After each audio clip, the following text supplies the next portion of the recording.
যুদ্ধের সময়সীমা নির্ধারণ করবে কে, ইরান নাকি যুক্তরাষ্ট্র? মধ্যপ্রাচ্যে উত্তেজনা দিন দিন বাড়ছে। ইরানকে ঘিরে যুক্তরাষ্ট্র ও ইসরায়েলের সঙ্গে চলমান সংঘাত অতদিন চলবে, এই প্রশ্ন এখন আন্তর্জাতিক রাজনীতির অন্যতম বড় আলোচনার বিষয় হয়ে উঠেছে। এই যুদ্ধের সময়সীমা নির্ধারণ করবে কে, ইরান নাকি যুক্তরাষ্ট্র? নাকি যুদ্ধের বাস্তব পরিস্থিতিই ঠিক করে দেবে এর শেষ কোথায়? ইসরায়েলের প্রধানমন্ত্রী বেঞ্জামিন নেতানিয়াহু এই সংঘাত নিয়ে বেশ কঠোর অবস্থান নিয়েছেন। তিনি জানিয়েছেন তার লক্ষ্য কেবল সামরিক হামলা নয়, বরং এমন একটি পরিস্থিতি তৈরি করা যাতে ইসলামী প্রজাতন্ত্র ইরানের বর্তমান শাসন ব্যবস্থার পতন ঘটে।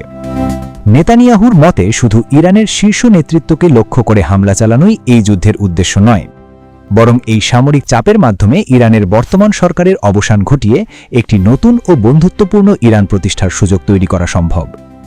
ইসরায়েলি কর্মকর্তাদের মতে এটি ইরানের ক্ষমতাসীন শাসক গোষ্ঠীকে দুর্বল করার একটি বড় কৌশলগত সুযোগ। তাদের বক্তব্য, যতদিন যুক্তরাষ্ট্র এই অভিযানে অংশ নিতে আগ্রহী থাকবে, ততদিন ইসরায়েলের উচিত ইরানের সামরিক ও কৌশলগত সক্ষমতার ওপর সর্বোচ্চ চাপ সৃষ্টি করা। তবে এই যুদ্ধে যুক্তরাষ্ট্রের অবস্থানও গুরুত্বপূর্ণ।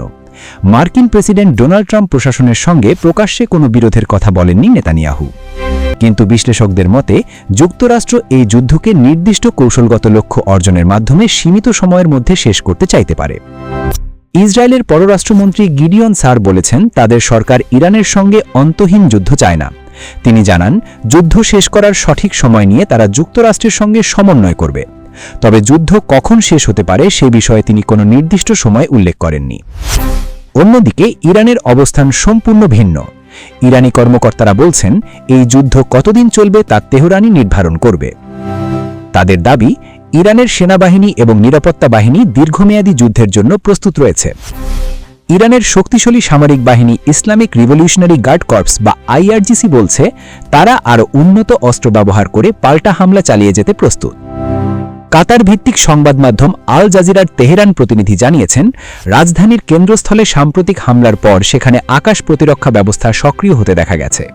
এতে বোঝা যাচ্ছে পরিস্থিতি এখনও অত্যন্ত উত্তেজনাপূর্ণ এবং সংঘাত থামার কোনো স্পষ্ট ইঙ্গিত নেই। এ বিষয়ে বিশ্লেষণ দিয়েছেন যুক্তরাজ্যের কিংস কলেজ লন্ডনের নিরাপত্তা বিশ্লেষক আন্দ্রেয়াস ক্রিগ। তার মতে যুক্তরাষ্ট্র সম্ভবত যুদ্ধের শর্ত নির্ধারণ করার চেষ্টা করবে। তারা দাবি করতে পারে যে ইরানকে যথেষ্ট দুর্বল করা হয়েছে এবং সেই দাবি তুলে ধরে যুদ্ধ থেকে সরে আসার পথ তৈরি করতে পারে। তবে তিনি সতর্ক করে বলেছেন, সংঘাতের প্রকৃত নিয়ন্ত্রণ শেষ পর্যন্ত ইরানের প্রতিক্রিয়ার ওপরই নির্ভর করতে পারে। কারণ এই যুদ্ধের প্রভাব শুধু ইরান বা ইসরায়েলের মধ্যেই সীমাবদ্ধ থাকবে না। এর প্রভাব পড়তে পারে উপসাগরীয় অঞ্চলের রাজনৈতিক সম্পর্ক, বৈশ্বিক জ্বালানি নিরাপত্তা এবং গুরুত্বপূর্ণ নৌপথ স্ট্রেইট অফ হরমুজের ওপরও। বিশ্বের উল্লেখযোগ্য পরিমাণ তেল এই প্রণালী দিয়ে পরিবহন হয়। যদি সংঘাত আরও তীব্র হয় তাহলে বৈশ্বিক জ্বালানি সরবরাহ এবং আন্তর্জাতিক বাণিজ্যেও বড় ধরনের প্রভাব পড়তে পারে। সব মিলিয়ে এখনও পরিষ্কার নয় এই যুদ্ধের শেষ কোথায় এবং কখন। যুক্তরাষ্ট্র কৌশলগতভাবে যুদ্ধ শেষ করার চেষ্টা করতে পারে।